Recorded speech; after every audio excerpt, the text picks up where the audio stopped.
बिस्मिल्लाहिर्रहमानिर्रहीम। अस्सलाम वालेकुम। मैं Mohammad Hasnain Qureshi, CEO and founder double six marketing. और इस लेसन में हम देखने वाले हैं कि हम शॉपिफाई के अंदर सिंपल प्रोडक्ट्स किस तरह से क्रिएट करते हैं। साथ ही हम देखेंगे कि हम वेरिएबल प्रोडक्ट किस तरह से क्रिएट करते हैं, जिसके अंदर डिफरेंट वेरिएशंस होती हैं, जैसे कलर, साइज़ और डिफरेंट चीज़ें। ठीक है, वो हम किस तरह से क्रिएट करते हैं। और उसके बाद हम देखेंगे कि हम इन्वेंट्री मैनेजमेंट किस तरह से कर सकते हैं शॉपिफाई स्टोर के अंदर। प्लस हम देखेंगे कि शॉपिफाई के अंदर ट्रांसफ़र्स क्या होता है, उसके क्या तरीक़ेकार है काम करने का। और हम देखेंगे कि कलेक्शन या कैटेगरी हम शॉपिफाई के अंदर किस तरह से क्रिएट कर सकते हैं। कैटेगरी या कलेक्शन ये होती है कि ग्रुप ऑफ सेट होते हैं प्रोडक्ट के, जो हम बना देते हैं, जिसे हम स्पेसिफिक कैटेगरी या कलेक्शन में ऐड कर देते हैं। ठीक है, वो हम किस तरह से क्रिएट करते हैं वो हम देखेंगे। प्लस हम देखेंगे कि हम शॉपिफाई के अंदर गिफ्ट कार्ड्स किस तरह से सेटअप करते हैं।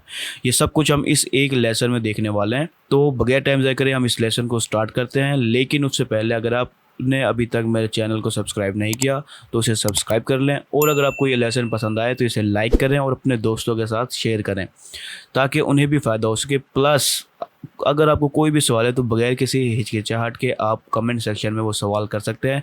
इंशाल्लाह हम उसका जवाब जल्द से जल्द देंगे। तो चलिए इस लेसन को स्टार्ट करते हैं। तो इस लेसन में हम बात करने वाले हैं कि हम किस तरह से अपने शॉपिफाई स्टोर में प्रोडक्ट ऐड कर सकते हैं मैन्युअली। अगर हमारे खुद के प्रोडक्ट हों तो वो हम किस तरह से ऐड कर सकते हैं, किन सेटिंग्स की ज़रूरत होगी, वो सब हम इस एक लेसन में देखेंगे। तो सबसे पहली चीज़, अब अपने शॉपिफाई के डैशबोर्ड में आ जाएं। यहाँ पर आपको थर्ड ऑप्शन मिलेगा प्रोडक्ट का, इसके ऊपर क्लिक करें। यहाँ पर आपको दो ऑप्शन नज़र आ रहे हैं, एक फाइंड प्रोडक्ट्स टू सेल और एक ऐड योर प्रोडक्ट्स। तो हम यहाँ ऐड योर प्रोडक्ट्स के ऑप्शन को देखने वाले हैं। इसके अलावा आप अपने प्रोडक्ट को इंपोर्ट भी कर सकते हैं। अगर आपके पास किसी शीट में, जैसे एक्सेल शीट में या फिर गूगल की शीट में पहले से प्रोडक्ट सारे लिखे हुए हैं, तो आप वहाँ से इंपोर्ट भी कर सकते हैं। लेकिन मैं आपको भी मैनुअल तरीका बताने वाला हूँ। तो यहाँ ऐड योर प्रोडक्ट के इस बटन पर क्लिक करें। तो यहाँ पर आपको चंद ऑप्शन नज़र आ रहे हैं जो हम वन बाय वन देखेंगे, जिसमें सबसे पहले है टाइटल। यहाँ पर आपने अपने प्रोडक्ट का टाइटल लिखना होता है, जो आपके फ्रंट एंड में आपके स्टोर पे शो होगा। अब आपका प्रोडक्ट जो भी है उसका आपने एक अच्छे अंदाज में टाइटल लिखना होता है। ये टाइटल शॉर्ट भी हो सकता है और लॉन्ग भी हो सकता है, लेकिन जो मिनिमम या मैक्सिमम हम अगर आपको रिकमेंड करेंगे वो होगा कि 50 से 60 कैरेक्टर के दरमियान आप अपना टाइटल रख सकते हैं। और टाइटल ऐसा हो जो इजीली रीडेबल हो, ठीक है, जो इंसानों को अच्छे से समझ में आ सके। ठीक है, कुछ लोग ऐसे करते हैं कि कलर, वेरिएशन, ब्रांड सब कुछ एक ही जगह में डाल देते हैं। उसके मैं कुछ एग्जांपल भी आपको दिखाऊंगा, लेकिन आपने ऐसे नहीं करना। आपने एक तरतीब से टाइटल अपना यहाँ पर डालना है। ठीक है, उसके बाद यहाँ पर आप अपनी डिस्क्रिप्शन डाल सकते हैं, जो 200 से 300 वर्ड्स की हो सकती है। ठीक है, लेकिन इससे कम में अगर 100-150 वर्ड्स की भी डालें तो भी कोई मज़ाइका नहीं है, आप डाल सकते हैं।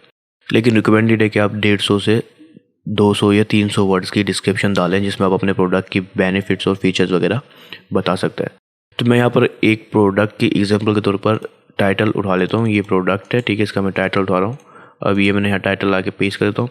अब देखिए, ये एक तरतीब से टाइटल लिखा हुआ, dual display digital sport watch military green. ठीक है, ये एक तरतीब से है। ठीक है, इसकी कुछ और एग्जांपल भी मैं आपको दिखा सकता हूँ। मैं थोड़ा सा बैक पे आता हूँ और यहाँ पर आपको कुछ और एग्जांपल भी मिलेंगे।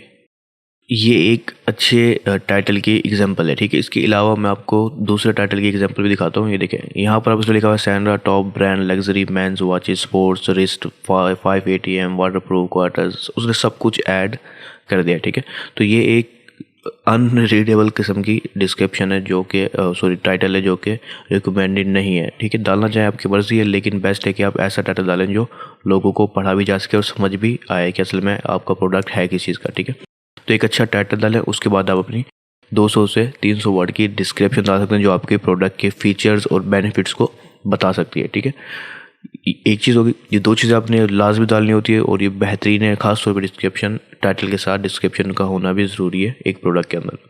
साथ में यहाँ पर आपको प्रोडक्ट का स्टेटस नज़र आ रहा है। यहाँ पर दो ऑप्शन मिलते हैं आपको, एक एक्टिव और दूसरा ड्राफ्ट। अगर आप अपने प्रोडक्ट को ड्राफ्ट में रखते हैं तो वो आपके स्टोर में फ्रंट एंड में किसी भी यूज़र को नज़र नहीं आएगा, सिर्फ आपको नज़र आएगा आपका प्रोडक्ट, क्योंकि वो ड्राफ्ट में होगा, आपके लिए सिर्फ प्राइवेट होगा, समझ लें। जब वो एक्टिव होगा तो ही वो मुख्तलिफ सेल चैनल पर, ऑनलाइन स्टोर या दूसरी जगहों पर नज़र आएगा। सेल्स चैनल क्या होते हैं, जहाँ पर आप अपने प्रोडक्ट को बेच रहे होते हैं। ठीक है, हो सकता है वो एक आपकी ऑनलाइन स्टोर हो सकता है वो फेसबुक हो, इंस्टाग्राम हो या किसी और सेल्स चैनल हो। सेल्स चैनल हम के बारे में हम आगे जाके पढ़ेंगे, और जब ज़्यादा हमारे पास सेल्स चैनल होंगे तो सारे सेल्स चैनल हम यहाँ से सिलेक्ट कर सकेंगे। अभी हमारे पास सिर्फ एक सेल्स चैनल है ऑनलाइन स्टोर का। साथ में हम अगर अपने स्टोर में आने वाले वक्तों के लिए स्केड्यूल लगाना चाहते हैं, यानी कि मैं चाहता हूँ कि अब 31 दिसंबर के बजाय 31 जनवरी 2023 के अंदर हमारे अपना प्रोडक्ट लॉन्च हो, तो मैं यहाँ पर 2023 का स्केड्यूल लगा सकता हूँ। तो ये मेरा जो प्रोडक्ट जो मैं क्रिएट कर रहा हूँ वो 2023 के अंदर जनवरी के अंदर जाके एक्टिव होगा और लोगों को नजर आएगा। उससे पहले वो ड्राफ्ट में समझ लो प्राइवेसी के तौर पर, प्राइवेट तौर पर सेव रहेगा। ठीक है, ये एक्टिव स्टेटस की हो गया। उसके बाद यहाँ पर नीचे आए तो यहाँ पर आप अपनी इमेजेस अपलोड कर सकते हैं। ठीक है, आप अपने इमेजेस, वीडियोस या फिर 3D मॉडल्स अपने प्रोडक्ट में डाल सकते हैं। साथ ही आप अपने प्रोडक्ट के अंदर इमेज को URL की मदद से भी डाल सकते हैं, यानी कि आप कहीं से पिक्चर आपने देखी है आपकी मौजूद है वेबसाइट पे, तो वहाँ से आप उसका URL डाल के भी अपनी पिक्चर को ऐड कर सकते हैं। तो मैं यहाँ पर एक पिक्चर डाल देता हूँ। इस पर आप सिंपली क्लिक करेंगे तो आप अपने लैपटॉप, PC या जिस चीज़ को भी आप यूज़ करें वहाँ से पिक्चर को अपलोड कर पाएंगे।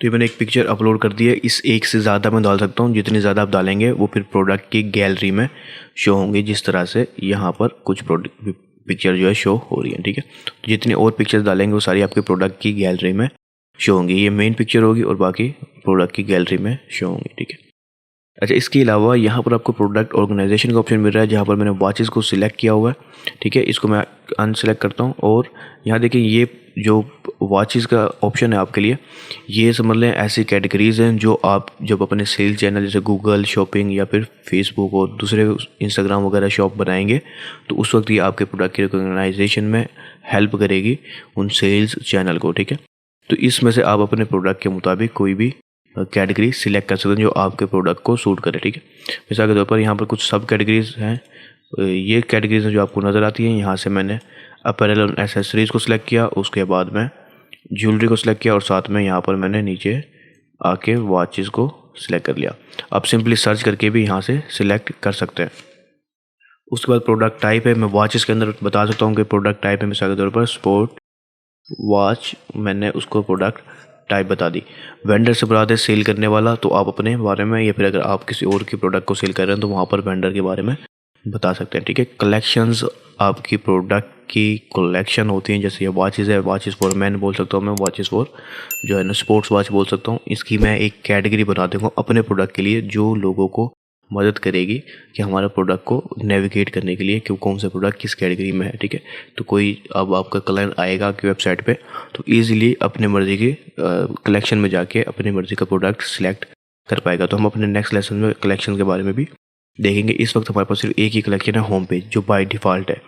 तो इसको मैं सिलेक्ट करूँ या ना करूँ, ये ऑटोमेटिक इसी कलेक्शन में ऐड हो जाएगा। उसके बाद आप टैग्स की मदद से अपने प्रोडक्ट को अलग कर सकते हैं। मिसाल के तौर पर मैं यहाँ टैग डाल देता हूँ स्पोर्ट वॉच का।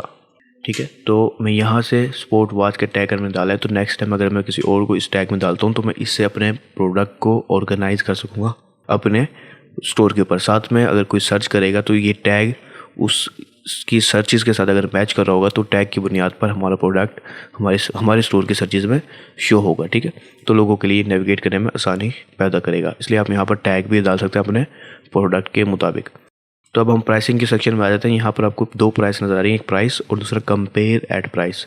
तो ये वो प्राइस है जिसमें आप सेल कर रहे हैं और अगर आप लोगों को दिखाना चाहते हैं कि आपने डिस्काउंट में प्रोडक्ट बेच रहे हैं तो यहाँ पर आप ज़्यादा बड़ी रकम रख सकते हैं और यहाँ पर आप छोटी रकम रख सकते हैं। मिसाल के तौर पर आप 300 रुपये में आप कोई प्रोडक्ट सेल कर रहे हैं तो आपने यहाँ पर आके 500 रुपये रख दिया। ठीक है, तो अब लोगों को पता चलेगा कि प्रोडक्ट 500 रुपये का है लेकिन हम 300 में बेच रहे हैं, यानी कि डिस्काउंट या सेल के साथ हम आपको प्रोडक्ट दे रहे हैं। ठीक है, ये ऑप्शन अगर आप चाहते हैं कि ऐसा दिखाना चाहें तो यहाँ पर आपने बड़ी रकम लिखनी है और वहाँ पर एक्चुअल प्राइस लिखनी है जिसमें आप सेल करना चाहते हैं। ठीक है, तो अभी 200 रुपये का डिस्काउंट उन्हें शो होगा स्टोर के ऊपर।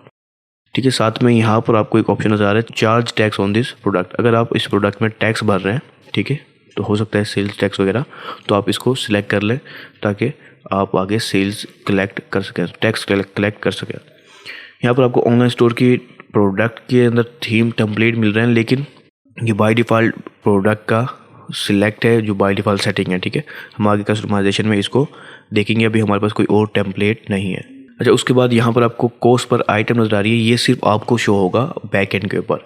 ये आपकी मदद करेगा मार्जिन देखने में कि आपको एक प्रोडक्ट पे कितना मार्जिन है। मिसाल के तौर पर हमने 300 रुपये में प्रोडक्ट बेच रहे हैं, तो मैं कहता हूँ कि मुझे ये प्रोडक्ट 100 रुपये में मैंने बाई किया है, ठीक है, या मैं कहता हूँ कि मैंने 150 रुपये में बाई किया। तो यानी कि अगर मैं एक प्रोडक्ट बेच रहा हूँ तो मुझे 50% मार्जिन है मेरा, ठीक है। तो ये सिर्फ मेरे लिए, यानी कि एक स्टोर ओनर के लिए हेल्पफुल होगा कि वो देखेगा कि उसको कितना प्रॉफिट मार्जिन है, उसे कितना नेट प्रॉफिट हुआ है, ठीक है। तो अगर आप यहाँ पर डालना चाहें तो ये आपके लिए बेहतरीन साबित होगा। ये सिर्फ आपको नज़र आएगी प्राइस और किसी को नज़र नहीं आएगी, ठीक है। उसके बाद मैं नीचे आ जाता हूँ। यहाँ पर इन्वेंट्री का ऑप्शन मिलता है आपको। SKU और बार कोड, ये कोड होते हैं जो हमारी स्टॉक को मैनेज करने में काम देते हैं। ये आप मैनुअली भी क्रिएट कर सकते हैं और आप किसी ऐप का इस्तेमाल भी कर सकते हैं, ठीक है। तो ये सिर्फ नेविगेशन के लिए होते हैं। मिसाल के तौर पर अभी मेरे वॉच है जिसको मैं मिसाल के तौर पर मैं कहता हूँ कि ये तो मैं खुद मैनुअली क्रिएट कर देता हूँ। SKU मैन स्पोर्ट वॉच ने एक मुखफ़ डाला। उसके बाद मैंने कहा कि मिलिट्री ग्रीन है, तो यहाँ पर मैंने M और G डाल सकता हूँ। तो ये शॉर्टकट्स होंगे जो मेरे लिए फ़ायदेमंद होंगे। मैं कलर्स और अपने वेरिएशंस के मुताबिक खुद भी क्रिएट कर सकता हूँ और ये मैं हर प्रोडक्ट का अलग होगा। जैसे ग्रीन है, किसी का ब्लैक होगा, ठीक है। तो इस तरह से चेंज हो सकते हैं जो मुझे मदद करेंगे मेरे स्टॉक को मैनेज करने में। अगर कोई ऑर्डर आएगा तो इस SKU की मदद से मैं ईज़िली वो ऑर्डर एग्जैक्ट पीस डिलीवर कर पाऊँगा। अगर आपके काफ़ी बड़ी तादाद में प्रोडक्ट है तो फिर ये आपके लिए काफ़ी ज़्यादा फ़ायदेमंद साबित होगा, ठीक है। इसी तरह से आप बार कोड भी यूज़ कर सकते हैं, लेकिन ये दोनों आप किसी ऐप के ज़रिए इस्तेमाल करें तो सबसे बेस्ट रहेगा आपके लिए। साथ में यहाँ पर ट्रैक क्वांटिटी का ऑप्शन को आप लाजमी सेलेक्ट करें ताकि आपको पता चल सके कि आपके पास कितने प्रोडक्ट हैं अवेलेबल हैं और कितने जो है ना आने वाले हैं, ये कितने आपके आउट ऑफ स्टॉक हैं, वो सब आप यहाँ से हैंडल कर पाएंगे। साथ में जब आप इसको चेक करते हैं तो नीचे आपको एक ऑप्शन मिल रहा है कि अगर आपके प्रोडक्ट आउट ऑफ स्टॉक हो तो भी आप उसे सेल करना चाहेंगे या नहीं चाहेंगे। यानी कि आपके पास एक प्रोडक्ट आउट ऑफ स्टॉक हो गई है लेकिन वो आपके स्टोर पे मौजूद है, कोई पर्सन बाय करना चाहता है तो आप उसे बाय करना की इजाज़त देते हैं या नहीं देते, ये आप सिलेक्ट करेंगे। अगर आप कहते हैं कि बेशक मेरा प्रोडक्ट आउट ऑफ स्टॉक हो लेकिन फिर भी पर्सन बाय कर सके तो आप इसको चेक कर दें, ठीक है। अगर ये अनचेक होगा तो फिर जब आपका प्रोडक्ट आउट ऑफ स्टॉक होगा तो वो हो सकता है हाइड हो जाए, ठीक है। इसके अलावा अगर वो हाइड ना भी हो तो भी वो बाय नहीं कर पाएगा। इसलिए आप इसको चेक भी कर सकते हैं कि कोई पर्सन ऑर्डर कर दे, बाद में जैसे स्टॉक आएगा हम उससे रब्ता करके उसको दे सकते हैं। तो आप ये ऑप्शन भी सिलेक्ट कर सकते हैं अपने मुताबिक। उसके बाद आपको क्वांटिटी का ऑप्शन मिलता है, तो यहाँ पर आप बता सकते हैं कि आपके पास कितने प्रोडक्ट अवेलेबल हैं, ठीक है, ताकि आप आगे अपनी इन्वेंट्री को मैनेज कर सकें। मिसाल के तौर पर हमारे पास इस वक्त एक वेयर हाउस है, तो हमने बताया कि हमारे पास इस वेयर हाउस में इस प्रोडक्ट के मिसाल के तौर पर 20 प्रोडक्ट अवेलेबल हैं, ठीक है।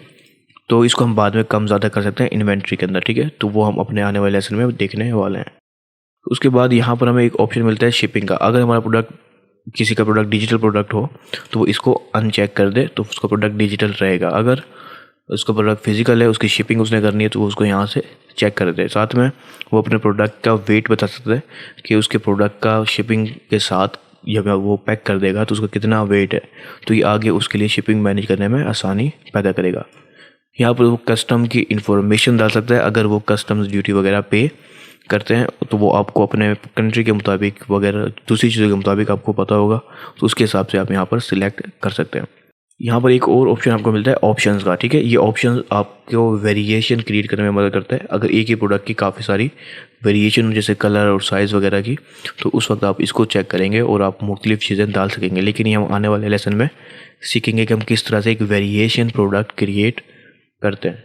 लेकिन मैं अब अपना लास्ट ऑप्शन में आ जाता हूँ। इससे कि यह है सर्च इंजन लिस्टिंग, यानी कि गूगल के ऊपर कोई आपके प्रोडक्ट को सर्च करता है तो किस तरह से उसे शो होगा। यहाँ पर आप खुद मैनुअली ऐड कर सकते हैं। तो यहाँ पर एडिट करते हैं हम, ठीक है। तो यहाँ पर हम जो टाइटल डालेंगे, जैसे के ऊपर जो हमारे प्रोडक्ट का टाइटल है यहाँ पर ऑटोमेटिक आ रहा है। जो डिस्क्रिप्शन होगी वो डिस्क्रिप्शन भी यहाँ पर शो हो रही होगी, उसके सिर्फ 300 करैक्टर्स। तो यहाँ पर हम ये चीज़ सेट कर सकते हैं कि हमारे जो गूगल के ऊपर सर्च होगा तो उसे क्या चीज़ शो होनी चाहिए और क्या उसकी मेटा डिस्क्रिप्शन होगी, क्या URL होगा, वो यहाँ से हम हैंडल कर सकते हैं। इसको अगर आप तरतीब से सही अंदाज में करते हैं तो इसे आप ऑन पेज ऑप्टिमाइजेशन भी कह सकते हैं अपनी सिंगल प्रोडक्ट की, और ये बेस्ट होती है गूगल के ऊपर रैंक करने के लिए।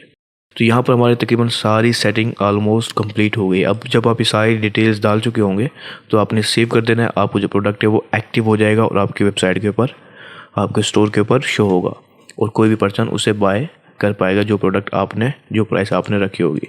मिसाल के तौर पर इस वक्त हमारा प्रोडक्ट इस अंदाज में नज़र आ रहा है कि 500 का प्रोडक्ट था, जबकि हम आप इसको 300 रुपये में आपको दे रहे हैं। सेल के ऊपर ये प्रोडक्ट आपको मिल रहा है, ठीक है। तो ये उसकी एक पिक्चर है, अगर एक से ज़्यादा होती तो यहाँ पर उससे शो होती। बाकी ये जो चीज़ें रहती हैं, ये कस्टमाइजेशन की ज़रूरत है हमें, तो वो हम अपने कस्टमाइजेशन वाले सेक्शन में इसको कवर करेंगे इन सारों को, ठीक है। तो इस अंदाज में आप अपने एक प्रोडक्ट या 1000 प्रोडक्ट भी डाल सकते हैं। सेम यही प्रोसेस होगा सिंपल प्रोडक्ट डालने का।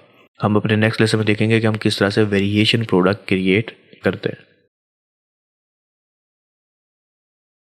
अपने पिछले लेसन में हमने देखा था कि हम किस तरह से एक सिंपल प्रोडक्ट क्रिएट करते हैं, ठीक है। लेकिन इस लेसन में हम देखने वाले हैं कि हम किस तरह से अपना एक वेरिएशन प्रोडक्ट क्रिएट कर सकते हैं, जिसमें डिफरेंट वेरिएशंस हो सकते हैं कलर्स की, साइज़ वगैरह की, ठीक है।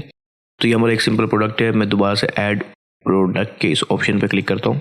यहाँ पर हम अपना पहले सिंपली वो टाइटल और बाकी चीज़ें सेम वैसे ही होंगी, ठीक है। लेकिन मैं यहाँ पर एक टाइटल डाल देता हूँ और मैं आपको दिखा भी देता हूँ कि किस तरह से वेरिएशन असल में किसे कहते हैं। देखिए यहाँ पर ये एक प्रोडक्ट है जो कि सेल हो रहा है, ठीक है। इसके मुख्तलिफ वेरिएशन है कलर्स के हिसाब से। मिसाल के तौर पर ये डिफरेंट कलर इसका है, ठीक है। ये गोल्डन प्रोडक्ट कलर में इसका प्रोडक्ट है। तो ये वेरिएशन है, एक प्रोडक्ट जो कि वो सेल कर रहे हैं उसके डिफरेंट कलर्स हो सकते हैं और किसी के डिफरेंट साइज़ हो सकते हैं, तो वो सारे हम क्रिएट करते हैं। तो मैंने इसका टाइटल उठा लिया और यहाँ पर पेस्ट कर देता हूँ, ठीक है। साथ में मैं नीचे आ जाता हूँ, बाकी सब सेम टू सेम चीज़ें होंगी।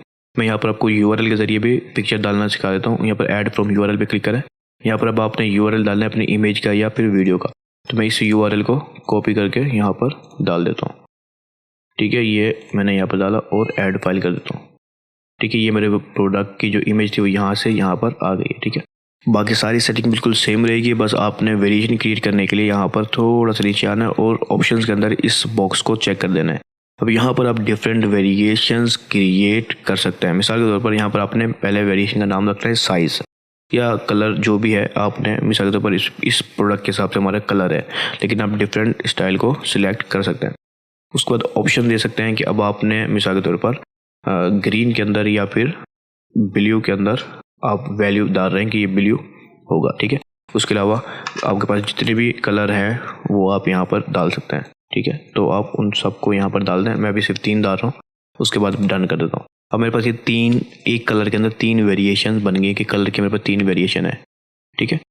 अब थोड़ा सा नीचे आते हैं तो यहाँ पर आपको वो तीनों वेरिएशन नज़र आ रहे हैं कलर के अंदर, ब्लू, ग्रीन और ब्लैक। अब इन तीनों की प्राइस भी हो सकता है कि डिफरेंट हो आपकी, ठीक है। तो तीनों की प्राइस आप डिफरेंट यहाँ पर ऐड कर सकते हैं, ठीक है। मिसाल के तौर पर मैं कहता हूँ कि ग्रीन वाले की प्राइस 300 के बजाय 350 है, ठीक है। तो मैं यहाँ पर ऐड कर दूंगा, ठीक है। इसके अलावा मैं यहाँ पर इनको एडिट कर सकता हूँ 1 बाय 1। मैं मिसाल के तौर पर ग्रीन को एडिट करता हूँ। यहाँ पर मैं वही मार्जिन वाली प्राइस है, मैं बताऊँ कि मुझे ये मार्जिन वहाँ पर आम वो आज मुझे 150 की पड़ रही थी, मैं कहता हूँ कि ये मुझे प्राइस पड़ रही है 175 रुपये की, ठीक है। यानी कि वही 50% मार्जिन है मेरा। उसके बाद मैं यहाँ पर मैं नीचे आता हूँ तो मैंने इसको एडिट कर देता हूँ फिलहाल, ठीक है। ये अब ये मेरा ये प्रोडक्ट की प्राइस और कुछ और चीज़ें एडिट हो गई हैं। इसी तरह मैं सारों की प्राइस बता सकता हूँ। मिसाल के तौर पर मैं कहता हूँ कि इसकी प्राइस सेम ही है और इसकी प्राइस भी सेम है। प्लस मैं यहाँ पर क्वांटिटी मैनेज कर सकता हूँ कि मेरे पास कितनी क्वांटिटी इस वेरिएशन की मौजूद है और कितनी किसी दूसरी वेरिएशन की मेरे पास क्वांटिटी मौजूद है। तो मैं यहाँ पर सारी सिंपली ऐड कर सकता हूँ। इनके जो SKU हैं वो डिफरेंट हो सकते हैं, तो आप वो यहाँ पर ऐड कर सकते हैं एक ही दफ़ा, ठीक है। और बारकोड वगैरह भी ऐड कर सकते हैं, ठीक है। ये चीज़ें हो गई। अब ये एक आम सा सिंपल सा आपने वेरिएशन बनाई है। प्लस अगर यहाँ पर आप और वेरिएशन क्रिएट करना चाहें मिसाल के तौर पर साइज़ के हिसाब से, तो आप साइज़ के हिसाब से भी वेरिएशन रख सकते हैं। मिसाल के तौर पर आपने कहा स्मॉल साइज़ में, ठीक है। इसके अलावा आपने कहा मीडियम हमारे पास मौजूद है, मिसाल दे रहा हूँ मैं आपको।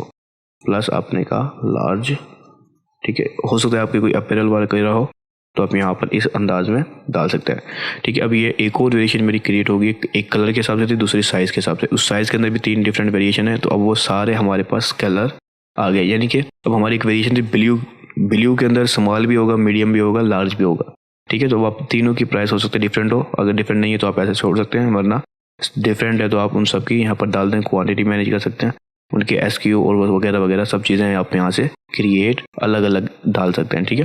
तो वेरिएशन प्रोडक्ट बिल्कुल सिंपल होता है कि आपकी जो वेरिएशन होगी, पहले एक थी जिसमें 3 चीज़ें थी, कलर थी जिसमें 3 थे, टोटल 3 प्रोडक्ट थे आपके पास, ठीक है।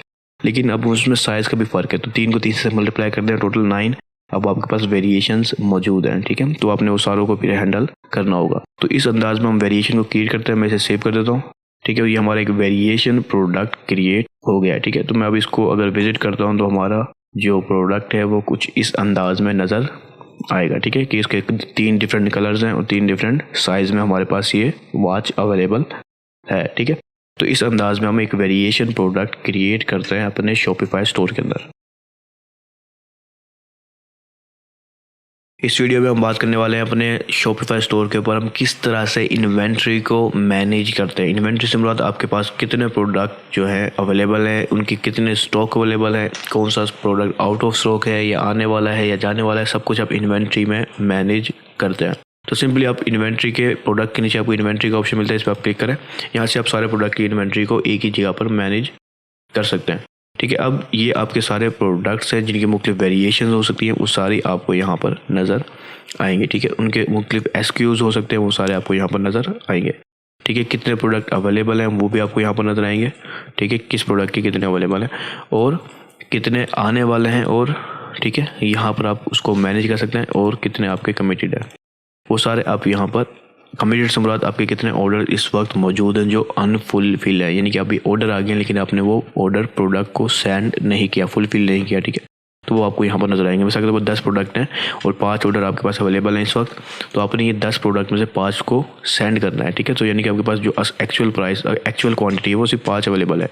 तो आप यहाँ पर देख सकते हैं कि कितनी इनकमिंग है और कितनी आपने भेजनी है अपने कस्टमर्स को, और कितनी इस वक्त आपके पास अवेलेबल है, वो सारी आप एक ही जगह से मैनेज कर सकते हैं। ठीक है, मिसाल के तौर पर मैं कहता हूँ कि मैं यहाँ पर क्रिएट ट्रांसफर्स के अंदर हम नेक्स्ट सेशन में देखेंगे कि हम किस तरह से इनकमिंग को हैंडल करते हैं। ठीक है, और जो आपके ऑर्डर होंगे वो यहाँ से आपको नजर आएंगे। मैं यहाँ पर अगर बढ़ाता हूँ कि मुझे और 5 प्रोडक्ट आ गए हैं मेरे पास, तो मैं इसको सेव करूँगा, मेरी यहाँ से डायरेक्ट मेरे मेन प्रोडक्ट के अंदर ऐड हो जाएंगे, यानी कि एक ही जगह से मेरे पास डिफरेंट प्रोडक्ट में ऐड हो जाएंगे। इसके अलावा अगर आपके प्राइस को कम या ज़्यादा कर रहे हैं आप, तो वो यहाँ से एडजस्ट कर सकते हैं इसमें फ़िल्टर के ऑप्शन में जाके, और रीज़न बता सकते हैं कि आपने ये प्रोडक्ट की कोई हो सकता है करेक्शन कर रहे हो सकता है कि कोई प्रोडक्ट डैमेज हो गया हो या वापस आ गया हो, रिटर्न हुआ हो।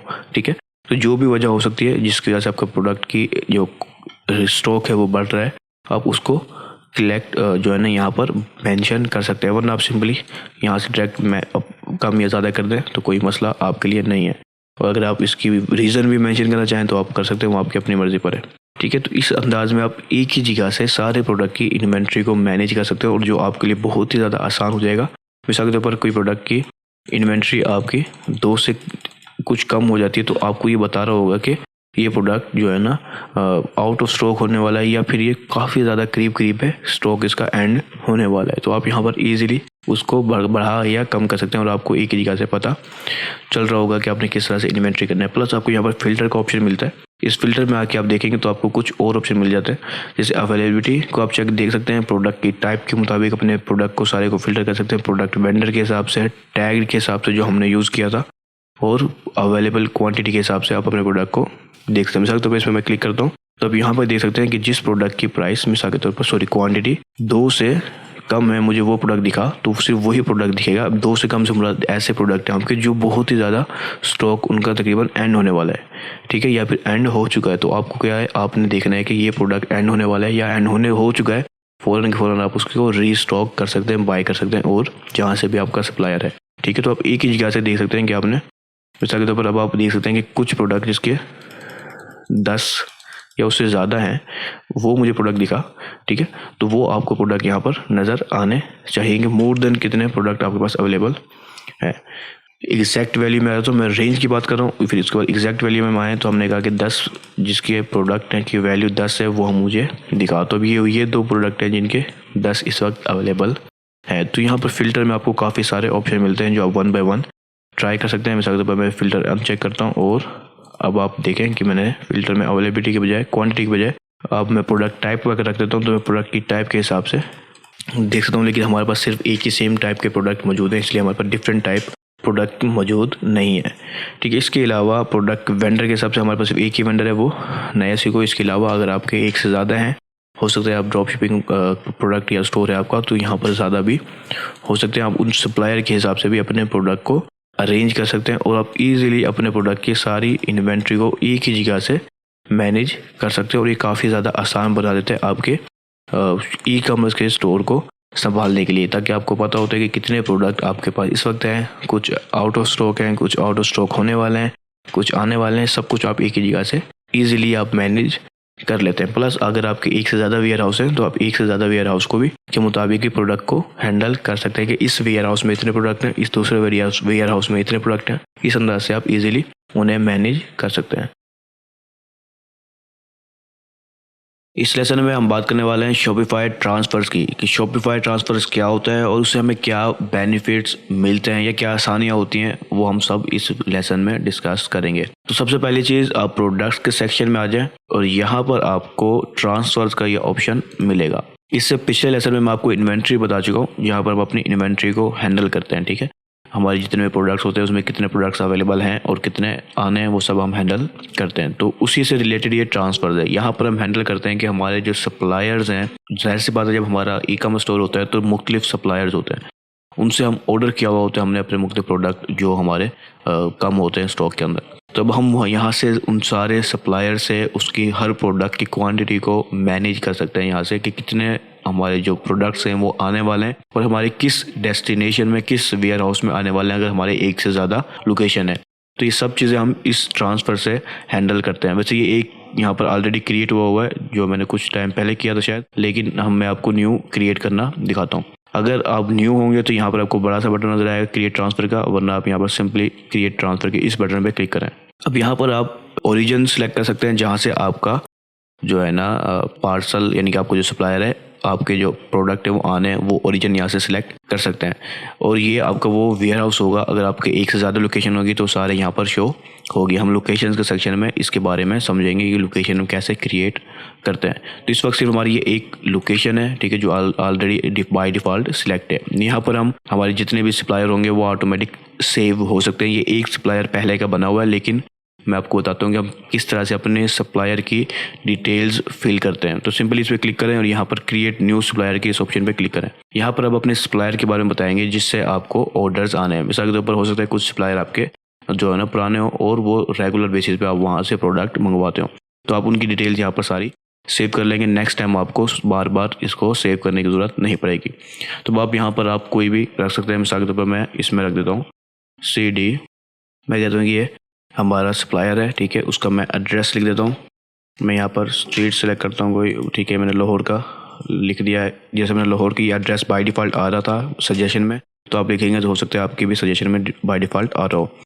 तो लाहौर सिटी हमने सेलेक्ट कर ली। पोस्टल कोड मैं नहीं डाल रहा, अगर आपको पता हो अपार्टमेंट वगैरह और पोस्टल कोड वो आप डाल सकते हैं। प्लस आप यहाँ पर कॉन्टैक्ट नेम भी डाल सकते हैं, जो आपके सप्लायर से आप कॉन्टैक्ट करते हैं उसका क्या नाम है, ईमेल एड्रेस और फ़ोन नंबर भी डाल सकते हैं, उसे फिर आप सेव कर दें। अभी आपका न्यू सप्लायर क्रिएट हो गया। नेक्स्ट टाइम आप इन दोनों सप्लायर में से किसी को भी सिलेक्ट कर सकते हैं। तो अभी ये वो सप्लायर है, हो सकता है आपका चाइना में ये सप्लायर हो, तो आप वो सेम सब कुछ यहाँ पर डाल सकते हैं। तो जितने भी सप्लायर है आप सारे यहाँ पर क्रिएट कर सकते हैं जहाँ से आप अपने प्रोडक्ट को मंगवाते हैं, ठीक है। अभी जो भी सप्लायर होगा आप उसे सिलेक्ट करेंगे, प्लस अब आप अपने प्रोडक्ट्स को ऐड करेंगे जो प्रोडक्ट्स आपके आने हैं। मिसाल के तौर पर मैं ब्राउज़ करता हूँ और मैं यहाँ से अपने कुछ प्रोडक्ट्स को खोलता हूँ, ऑल प्रोडक्ट्स में आता हूँ। ये हमारे 2 प्रोडक्ट हैं जिसकी हमारी काफ़ी सारी वेरिएशंस हैं, ठीक है। अब मैं यहाँ से कुछ जो मेरे पास आने वाली है मैंने उनको सिलेक्ट कर लेता हूँ, बाकी को रिमूव कर देता हूँ। मैंने फ़िलहाल आपको आसानी से समझाने के लिए सिर्फ 2 को सिलेक्ट किया है और मैं ऐड टू ट्रांसफ़र के बटन पर क्लिक करता हूँ। अब आप यहाँ देखें कि मैं ये 2 प्रोडक्ट हैं जो मैं इसको क्रिएट कर रहा हूँ ट्रांसफ़र के, कि ये प्रोडक्ट मेरे आने हैं। मिसाल के तौर पे मैं कहता हूँ कि इसके 10 प्रोडक्ट आने वाले हैं और इसके 100 प्रोडक्ट आने वाले हैं, ठीक है। अब मैंने ये ट्रांसफ़र की कि इस सप्लायर से मेरी इस वेयर हाउस में तो टोटल 110 प्रोडक्ट आने इसके, ठीक है। यानी कि इस जो हमारा प्रोडक्ट है इसके ब्लू और स्मॉल आएगा और ब्लू और मीडियम आएगा। क्वांटिटी कितनी है वो भी हमने यहाँ पर देख ली, ठीक है। और हमने जहाँ से आने हैं वो रीजन भी सिलेक्ट कर लिया, सप्लायर भी, और जहाँ पर जाने हैं वो भी सिलेक्ट कर लिया, ठीक है। उसके बाद हम देख सकते हैं कि हमारी शिपमेंट की अराइवल कब की, यानी कि जब हमने ऑर्डर कर दिया तो हमें कब तक पहुँचेगा। जो भी डेट होगी आप वो सिलेक्ट कर सकते हैं। आपने अंदाज़ा लगाया कि इस टाइम तक आने वाला है। और अगर आपको ट्रैकिंग ID पता है तो आप ट्रैकिंग नंबर यहाँ पर लिख सकते हैं। और शिपिंग, अगर कैरियर आपको पता है कि किस शिपिंग से आ रहे हैं आपको, वो आप यहाँ से सिलेक्ट कर सकते हैं। मैं देखता हूँ कि अगर पाकिस्तानी हमें मिलता है तो पाकिस्तानी हमें वैसे यहाँ पर नज़र नहीं आ रहा, तो यहाँ पर अगर नज़र नहीं आ रहा तो आप ऑर्डर डायरेक्ट ऑर्डर जो है ना सिलेक्ट कर सकते हैं। अगर आपको ट्रैकिंग आईडी नंबर या ट्रैकिंग यूआरएल पता है तो आप यहाँ पर ट्रैकिंग यूआरएल भी डाल सकते हैं। मैं अभी फ़िलहाल यहाँ पर एक फ़र्ज़ी यूआरएल ट्रैकिंग नंबर डाल देता हूँ। रेफरेंस नंबर अगर आप डालना चाहें आपके पास है तो ये सारी डिटेल वो है कि जब आप अपने सप्लायर से प्रोडक्ट मंगवाएंगे तो आपके पास होंगी। अगर होंगी तो डाल देंगे, अगर नहीं होगी तो आप मैन्युअली इनको क्रिएट कर सकते हैं। यहाँ पर आप टैग डाल सकते हैं जिससे आप हैंडल कर रहे हो। मिसाल के तौर पर आपने कहा कि लाहौर का सप्लायर है, जैसे हमने सेलेक्ट किया तो आपने लाहौर टैग डाल दिया। ये कोई भी टैग जो आप डालना चाहें वो आप यहाँ से ईजिली डाल सकते हैं। मैं फ़िलहाल डाल रहने देता हूँ, ठीक है। अब यहाँ देखिए कि मैंने सप्लायर ऐड कर दिया और हमने डेस्टिनेशन जो हमारा वेयर हाउस है जहाँ पर प्रोडक्ट आने हैं वो भी ऐड कर दिया। हमने प्रोडक्ट ऐड कर दिया, उसकी कितनी क्वांटिटी आनी है वो भी हमने यहाँ पर ऐड कर दी। उसके बाद कुछ डिटेल हमने और डाल दी, ठीक है। अब मैं इसको सेव ड्राफ्ट कर देता हूँ, ठीक है। अब यहाँ पर देखें कि ये हमारी ड्राफ्ट में सेव हो गई है। यहाँ पर हमें एक टाइमलाइन मिल गई है जिससे अगर किसी किस्म की डिस्कशन होती है, आपने बात की कि ठीक है हमारे ऑर्डर पैक हो गए हैं, तो आप यहाँ पर लिख सकते हैं कि ऑर्डर, ठीक है। मैंने ये कमेंट डाला और मैंने इसे पोस्ट कर दिया। अब ये हमारे लिए ये है कि इस तारीख को, अब आपको पता होगा कि इस तारीख को वो पैक हो गया आपको ऑर्डर और शिपमेंट कंपनी को दे दिया गया है, ठीक है। अब इस तरह से अपनी पूरी टाइमलाइन मैनेज कर सकते हैं ट्रैक करते हुए कि कहाँ पर पहुँच गया, कहाँ पर पहुँच गया। इस तरह से आप सारी अपने जो प्रोडक्ट जो आने वाले हैं उनको ईजिली ट्रैक कर सकते हैं। अब आप यहाँ पर मैं इसको मार्क एज पेंडिंग कर देता हूँ कि ये अभी आने हैं, आए नहीं है, आने हैं ये प्रोडक्ट हमारे, ठीक है। अब मैं बैक पे जाता हूँ तो आपको एक लिस्ट नज़र आ रही है। देखें ये हमें रिसीव हो चुके हैं जो हमने पहले क्रिएट किया हुआ था, और ये हमारे अभी पेंडिंग में टोटल 110 प्रोडक्ट।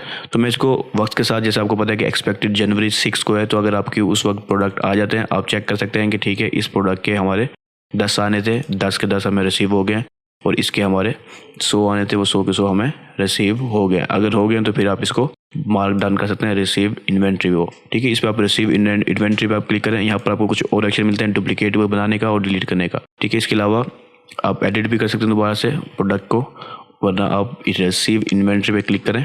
अब आप यहाँ से हैंडल कर सकते हैं कि आपको कितने प्रोडक्ट रिसीव हो गए। मिसाल के तौर पर हमारे इस पर 10 आने थे, आप कहते हैं कि 10 नहीं आए बल्कि हमारे 9 रिसीव हुए हैं, ठीक है। या एक प्रोडक्ट कल ख़राब था, टूटा हुआ था वगैरह, कुछ भी कोई भी वजह हो सकती है, और आप इसके कहते हैं कि इसके 100 पूरे रिसीव हो गए, ठीक है। तो आप इजीली मैनेज कर सकते हैं कि आपको कितने प्रोडक्ट आपने ऑर्डर किए थे और कितने आपके पास आए हैं। तो ट्रांसफ़र से आप सब कुछ हैंडल कर सकते हैं, किस सप्लायर से कितने प्रोडक्ट आने थे, किस वेयर हाउस में जाने थे, किस टाइम तक आएंगे, क्या ट्रैकिंग नंबर है, क्या कॉन्टैक्ट नंबर है, सब कुछ आप एक ही जगह से हैंडल कर सकते हो। तो ट्रांसफ़र से मिसाल तो मैं कहता हूँ हमारे सारे प्रोडक्ट मिल गए और मैंने इसको सेव कर दिया। तो अब यहाँ पर क्या होगा कि अब आपकी जो इन्वेंट्री है, ये देखें अभी दोनों ही रिसीव में आ गए कि ठीक है हमें ये प्रोडक्ट रिसीव हो गए। तो हम इजीली अपने सारे प्रोडक्ट को और सप्लायर्स को मैनेज कर सकते हैं कि कौन से प्रोडक्ट आने हैं, और ये काफ़ी ज़्यादा आसान बना देता है हमारे लिए अपने इन्वेंट्री को मैनेज करना। तो जो भी पर्सन आपकी इन्वेंट्री को मैनेज कर रहा है उसके लिए ये काफ़ी ज़्यादा आसान है, और आप इजीली अपने जो प्रोडक्ट हैं उनको आउट ऑफ स्टॉक होने से पहले सब कुछ हैंडल कर लेंगे। इस लेसन में हम बात करेंगे कलेक्शंस के बारे में। कलेक्शंस को कैटेगरीज भी कहा जाता है कुछ प्लेटफॉर्म्स के ऊपर, और दोनों एक ही चीज़ है। कलेक्शन असल में हम इसको थोड़ा सा इस अंदाज में समझा सकते हैं। मैं यहाँ कलेक्शन पे आ जाता हूँ पहले, कि यहाँ पर आप इजीली अब मैनेज कर सकते हैं कि आपके जो प्रोडक्ट है उसकी कैटेगरी या कलेक्शन क्या है। मिसाल के तौर पर विंटर कलेक्शन और समर कलेक्शन आपने लव सुने होंगे, इसके अलावा आप मेंस कलेक्शन और वुमेन्स कलेक्शन भी सुने होंगे, और इसी तरह से एक फैशन कैटेगरी के अंदर काफ़ी सारी कैटेगरीज और सब कैटेगरीज होती हैं। शॉपिफाई पे उसे कलेक्शंस कहा जाता है, ठीक है। तो अब हम यहाँ देखेंगे हम किस तरह से कलेक्शन क्रिएट करते हैं और अपने प्रोडक्ट को किस तरह से उन कलेक्शन में ऐड कर सकते हैं। तो जब हम प्रोडक्ट्स के सेक्शन में आते हैं तो यहाँ पर कलेक्शन का ऑप्शन नजर आता है आपको। यहाँ पर बाय डिफ़ॉल्ट एक होम पेज की कलेक्शन ऑलरेडी क्रिएट होती है, ठीक है, लेकिन आप इससे ज़्यादा कलेक्शन बना सकते हैं। मिसाल के तौर पर यहाँ क्रिएट कलेक्शन के इस बटन में क्लिक करें। अब यहाँ पर आप अपनी कलेक्शन का टाइटल देंगे, ठीक है, साथ में आप यहाँ पर कुछ डिस्क्रिप्शन देंगे अपने कलेक्शन की। उसके बाद आप यहाँ पर सिलेक्ट कर सकते हैं कि आपके जो प्रोडक्ट हैं वो मैनुअली ऐड किए करेंगे इस कलेक्शन में या फिर ऑटो अपडेट हो सकते हैं, खुद ऐड हो सकते हैं, ठीक है। उसके बाद आप सर्च इंजन के हिसाब से इसकी थोड़ी सी सेटिंग कर सकते हैं। तो अभी हम 1 बाय 1 आते हैं। मिसाल के तौर पर हमने पहले वॉचेस डाली हैं, तो मैंने कहा कि ये है मेंस वॉचेस, या फिर मैं इसको कहता हूँ स्पोर्ट वॉच या स्पोर्ट वॉचेस, ठीक है। अभी मैं कलेक्शन का नाम रख रहा हूँ। मैं इसकी डिस्क्रिप्शन अभी यहाँ पर छोड़ देता हूँ। आप 100 या 150 वर्ड्स की या उससे ज़्यादा की आप अपनी मर्ज़ी के मुताबिक लिख सकते हैं। इसके अलावा आप अपने सेल्स चैनल को सिलेक्ट करेंगे, जितने भी सेल्स चैनल अवेलेबल होंगे जिसमें आप कलेक्शन ऐड करना चाहते हैं। साथ में अपनी आप कलेक्शन की इमेज भी डाल सकते हैं जो कि रिकमेंडेड है और बहुत ही ज़्यादा फ़ायदेमंद है। तो मैंने एक पिक्चर यहाँ पर अपलोड कर दी है। आप भी इस तरह से अपनी कैटेगरी के यानी कि कलेक्शन की जो मेन पिक्चर आप देना चाहें जो आपके कलेक्शन में शो होगी वो आप ऐड कर सकते हैं, ठीक है। उसके बाद हम कलेक्शन की टाइप में आ जाते हैं। ये दो टाइप है, एक मैनुअल जिसमें हम मैनुअली प्रोडक्ट्स को अपलोड करते हैं, यानी कि जब हम प्रोडक्ट क्रिएट कर रहे हैं वहाँ से हम कलेक्शन सिलेक्ट कर लेते हैं, प्लस यहाँ पर ऑटोमेटेड का ऑप्शन है। ये ऑटोमेटिक किस अंदाज में काम करती है वो भी मैं आपको समझाता हूँ। तो यहाँ पर कुछ कंडीशंस होती हैं जो हम इसको मैनुअली बता देते हैं यहाँ पर, तो उसको वो देखते हुए खुद प्रोडक्ट्स को कलेक्शन में ऐड कर देती है, ठीक है। ठीक है, इसमें एक ऑप्शन है ऑल कंडीशन और दूसरा है एनी कंडीशन। अगर हम एक से ज़्यादा हमारी कंडीशन है तो हम उसको बता सकते हैं कि सारी कंडीशन मैच होनी चाहिए, या फिर कोई भी एक कंडीशन अगर मैच होती है तो उस प्रोडक्ट को हमारी इस कलेक्शन में ऐड कर दे, ठीक है। तो मैं इस ऑल को रखूँगा और प्लस मैं रिकमेंड करूँगा कि आप एक ही कंडीशन यहाँ पर रखें जो ईजिली हैंडल हो। लेकिन अगर आपका स्टोर काफ़ी बड़ा है तो फिर आप एक से ज़्यादा भी रख सकते हैं, ठीक है। तो यहाँ पर आप प्रोडक्ट के टैग की बुनियाद पर कलेक्शन बना सकते हैं, जिसमें हमने इसमें प्रोडक्ट टैग, टाइटल वगैरह वगैरह मुख्तलिफ ऑप्शन है। तो यहाँ प्रोडक्ट टैग हमने डाला और हमने बताया कि इज़ इक्वल टू, अगर ये टैग किसी के पास है स्पोर्ट वॉच का तो उसे इस कलेक्शन में ऐड कर दे। ये टैग हमने पहले अपने प्रोडक्ट में क्रिएट किया था, आपको याद हो, तो इसलिए हमारे पास यहाँ ऑप्शन आ रहा है। अगर नहीं आया तो आप मैनुअली खुद भी डाल सकते हैं। तो जिस भी प्रोडक्ट में ये टैग होगा वो ऑटोमेटिक इस कलेक्शन में ऐड हो जाएगा, हमें डालने की ज़रूरत नहीं पड़ेगी। अगर आप मैनुअली डालना चाहें तो मैनुअल भी रख सकते हैं, वरना ये भी आसान है कि आप इजीली बस एक टैग सेलेक्ट करेंगे और वो ऑटो इस कलेक्शन में ऐड हो जाएगा।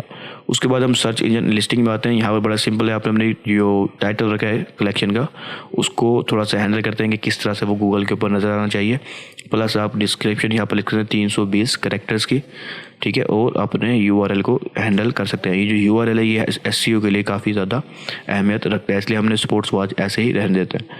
अगर आप करना चाहें तो आप ये सब चीज़ें अपडेट कर सकते हैं, उसके बाद आप सेव कर दें। इस तरह से आपकी एक कलेक्शन जो है न्यू वो क्रिएट हो जाएगी। अब हमारी जो स्टोर है उसमें टोटल 2 कलेक्शन है, एक होम पेज की, दूसरी स्पोर्ट वॉच की, ठीक है। इसमें एक एक प्रोडक्ट है दोनों के अंदर, टोटल हमारे मेरे ख्याल से 2 प्रोडक्ट हैं, ठीक है। इसके अंदर हमने मैं ओपन करता हूँ किसी एक प्रोडक्ट को।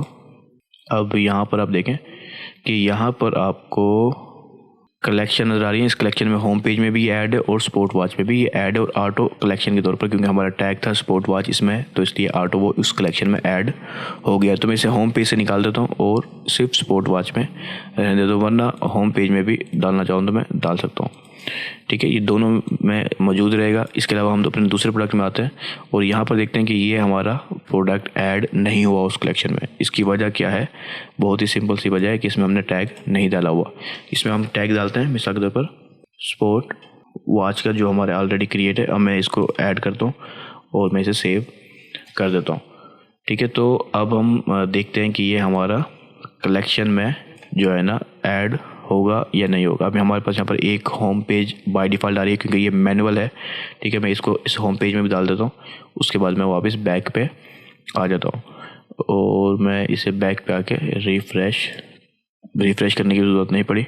ये ऑटो सेव स्पोर्ट्स वॉच में ऐड हो गया। होम पेज में हमने डाला है क्योंकि ये मैनुअल कैटलॉग है, सॉरी कलेक्शन है, और ये ऑटो कलेक्शन है, इसमें वो खुद इस टैग की वजह से आ गया है। तो इस तरह से आप कलेक्शन को क्रिएट करते हैं और इजीली मैनेज कर सकते हैं अपने हर नए प्रोडक्ट्स के अंदर। इस लेसन में हम बात करेंगे गिफ्ट कार्ड्स की कि गिफ्ट कार्ड्स क्या होते हैं और हम उसे किस तरह से क्रिएट करते हैं, और कस्टमर उस गिफ्ट कार्ड को इस्तेमाल करते हुए किस तरह से हमारे जो स्टोर है उस पर बाय कर सकते हैं कुछ भी। तो सबसे पहले आप प्रोडक्ट्स के सेक्शन में आ जाएं और यहाँ पर आपको गिफ्ट कार्ड्स का ऑप्शन नज़र आएगा, इस पर क्लिक करें। यहाँ पर आपको ऑप्शन नज़र आया डिजिटल गिफ्ट कार्ड। ये डिजिटल प्रोडक्ट्स होते हैं जो कि फिजिकली अवेलेबल नहीं होते, सिर्फ डिजिटली वो प्रोडक्ट को बाय करते हैं और वो अपने उस कार्ड को यूज़ कर सकते हैं। तो पहले हम क्रिएट करते हैं कि हम किस तरह से गिफ्ट कार्ड का प्रोडक्ट यूज़ बनाते हैं, उसके बाद हम उसको इस्तेमाल करना सीखेंगे। तो सबसे पहली चीज़ कि आप एक गिफ्ट कार्ड प्रोडक्ट बनाएंगे ताकि आपके कस्टमर्स को पता चल सके और वो आपके स्टोर से उस प्रोडक्ट को बाय कर सके। उसके बाद आप गिफ्ट कार्ड इशू करते हैं जिससे वो एक कोड उसके बाद जाता है जिससे कस्टमर डायरेक्टली उस कोड को यूज़ करते हुए बगैर किसी पेमेंट मेथड के वो आपके प्रोडक्ट आपके स्टोर से कुछ भी बाय कर सकता है। तो सबसे पहले हम एक प्रोडक्ट बनाते हैं। यहाँ पर ऐड गिफ्ट कार्ड के प्रोडक्ट के ऑप्शन में क्लिक करें। अब यहाँ पर हम एक गिफ्ट कार्ड क्रिएट कर रहे हैं। अब गिफ्ट कार्ड की आप प्राइस रखेंगे कि आपके जो गिफ्ट कार्ड है उसकी क्या प्राइस हो सकती है, ठीक है। अब यहाँ पर कुछ ऑप्शन आपको नज़र आ रहे हैं, 10 रुपये, 25 रुपये, 50 और 100 रुपये, ठीक है। इससे ज़्यादा आप रख सकते हैं, मिसाल के तौर पर 500 1000 जितने भी आप करना चाहें। और जो बड़े स्टोर होते हैं उनके सबके तकरीबन गिफ्ट कार्ड्स होते हैं, जैसे अमेज़ॉन और दूसरों के भी सबके गिफ्ट कार्ड्स होते हैं, जो कि हम यूज़ करते हैं किसी को गिफ्ट देने के लिए, कि हमने उसको कोड बता दिया, वो अपनी मर्ज़ी से उतने जितने पैसे का वो गिफ्ट कार्ड होता है वो बाय कर सकता है। ठीक है, तो हमने यहाँ पर का स्पेशल मिसाल के तौर पर बर्थडे मिसाल लिख देता हूँ मैं, बर्थडे गिफ्ट।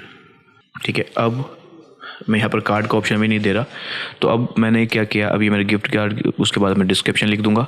ठीक है, मैं उसको बताऊंगा इसकी प्रोडक्ट का एक्टिव स्टेटस होना चाहिए और इन सेल्स चैनल में होगा। फिर मैं सारे यहाँ पर उनको मैनेज कर सकता हूँ। मैं यहाँ पर कलेक्शन बना सकता हूँ अपने लिए गिफ्ट कार्ड्स की अलग से। साथ में गिफ्ट कार्ड की मैं एक इमेज अपलोड कर सकता हूँ अगर मेरे पास अवेलेबल हो, लेकिन मैं इस वक्त अपलोड नहीं कर रहा। ये प्राइस है, वो इन प्राइस की गिफ्ट कार्ड बाय कर सकता है। तो ये सिंपल सा मेथड है। हमने एक गिफ्ट कार्ड पहले क्रिएट कर लेते हैं। अब मैं वापस बैक पे जाता हूँ। अब यहाँ देखिए ये हमारा गिफ्ट कार्ड क्रिएट हो चुका है। ठीक है, तो मैं ये गिफ्ट कार्ड का प्रोडक्ट है, ये याद रखना आप। उसके बाद हम गिफ्ट कार्ड्स में आते हैं वापस से। अब हमारा एक ऑलरेडी गिफ्ट कार्ड मौजूद है। ठीक है, अब यहाँ लिखा है no gift cards have been sold या सेंट येट, यानी कि किसी ने भी अभी तक बाय नहीं किया। ऐसी बात हमने अभी बनाया। तो मैं यहाँ पर इशू गिफ्ट कार्ड के ऑप्शन पे क्लिक करता हूँ। ठीक है, अब यहाँ पर देखें आप कि यहाँ पर एक कोड है कि आप किसी को दे सकते हैं। अच्छा, एक चीज़, जब कोई पर्सन बाय करेगा उसे इस टाइप का मैनुअल कोड, जो कि हर एक पर्सन का डिफरेंट होगा, वो उसको मिल जाएगा। ठीक है, लेकिन मैं यहाँ पर खुद जो है ना समझो मैनुअली क्रिएट कर रहा हूँ किसी को देने के लिए। मैं इसकी इनिशियल वैल्यू रख सकता हूँ। मैंने कहा कि ये इनिशियल वैल्यू इसकी 1000 रुपये है। ठीक है, कुछ भी रख सकता हूँ मैं। तो मैंने ये 1000 रुपये सेलेक्ट कर ली। उसके बाद यहाँ पर आप अपने कस्टमर ढूंढ सकते हैं। अगर आपका कस्टमर है आप उसको डायरेक्ट कस्टमर को गिफ्ट कार्ड अलाउ कर दें। ठीक है, अगर नहीं है तो आप ये किसी किस्म का कोई प्राइवेट नोट देना तो आप दे सकते हैं, वरना आप ये किसी को, अभी मैं सिर्फ मैनुअली क्रिएट कर रहा हूँ और मैं आपको दिखाऊंगा कि हम किस तरह से इस गिफ्ट कार्ड को यूज़ करते हैं और कस्टमर किस तरह से यूज़ कर सकता है।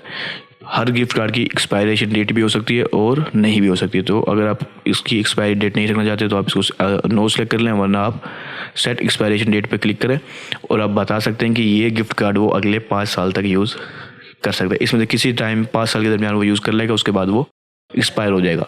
तो मैं ये रिकमेंड नहीं करता, क्योंकि ये गिफ्ट कार्ड किसी ने बाय किया हुआ होते हैं, 1000 रुपये आपको पे किए हुए होते हैं।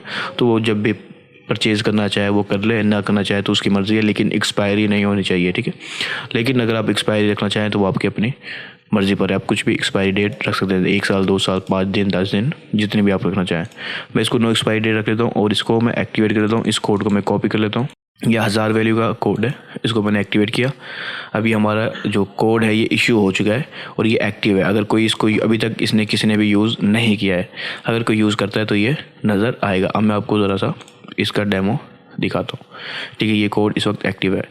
मैं वापस प्रोडक्ट में आया और मैं अपने मैं स्टोर पे आ जाता हूँ। वैसे ये स्टोर इस वक्त, क्योंकि कोई प्रोडक्ट, इसमें सिर्फ 2 प्रोडक्ट हैं और इसके अलावा जो है ना कोई चीज़ भी नहीं है। अब ये सेल के ऊपर है शायद, इसलिए ये 0 दिखा रहा है। लेकिन मैं इस प्रोडक्ट को सेलेक्ट करता हूँ, ये 300 इसकी प्राइस है। मैंने इसको ऐड टू कार्ट किया। वैसे क्योंकि इसमें कोई भी चीज़ें नहीं है तो शायद मुझे मुश्किलात पैदा हों, लेकिन अब देखें मुझे यहाँ पर गिफ्ट कार्ड का ऑप्शन मिल रहा है। अब मैंने क्या किया, मैं कोई डिटेल नहीं डाल रहा इस वक्त। जो मेरी प्राइस है, शिपिंग को या टैक्सेस को लगा के टोटल 348 रुपये का मुझे इस प्रोडक्ट पड़ रहा है। मैंने इस पर क्लिक किया और मैंने अपना गिफ्ट कार्ड पेश किया और मैं इसे अप्लाई करता हूँ। अब देखें ये मुझे टोटल वो माइनस हो गया और 0 रुपये मुझे पे करने पड़ेंगे। तो मैं यहाँ पर फ़िलहाल कोई फजूल सा सिलेक्ट कर लेता हूँ, या फिर मैं एक फ़र्ज़ी ईमेल सेलेक्ट करके एक फ़ेक ऑर्डर डाल देता हूँ। ठीक है, सिर्फ इसको यूज़ करने के लिए, ताकि किस तरह से इस्तेमाल में आता है कि मैं कोई भी यूज़ कर लेता हूँ। ठीक है, अब मैंने यहाँ पर कंटिन्यू शिपिंग पे किया। अच्छा, इसके लिए इसमें एक मसला जो है ना आ सकता है, वो है कि हमारी कोई पेमेंट मेथड ही ना हो, क्योंकि पेमेंट मेथड है भी नहीं। तो फिलहाल क्योंकि मैंने सिर्फ यहाँ पर गिफ्ट कार्ड यूज़ किया, कोई भी चीज़ नहीं है, इसलिए मुझे ये ईज़िली कर देगा। तो कंटिन्यू पेमेंट पे करते हैं हम। तो पेमेंट मेथड इस वक्त कोई भी नहीं है वैसे।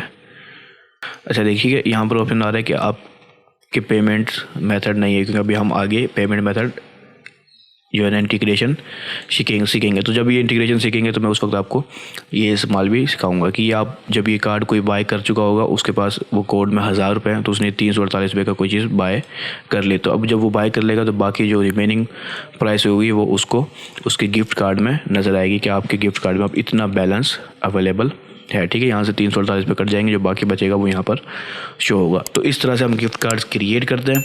कोई भी हमारे स्टोर से गिफ्ट कार्ड्स को परचेज़ कर सकता है और उस कोड को यूज़ करते हुए कोई भी पर्सन हमारे स्टोर से कोई चीज़ भी बाय कर सकता है।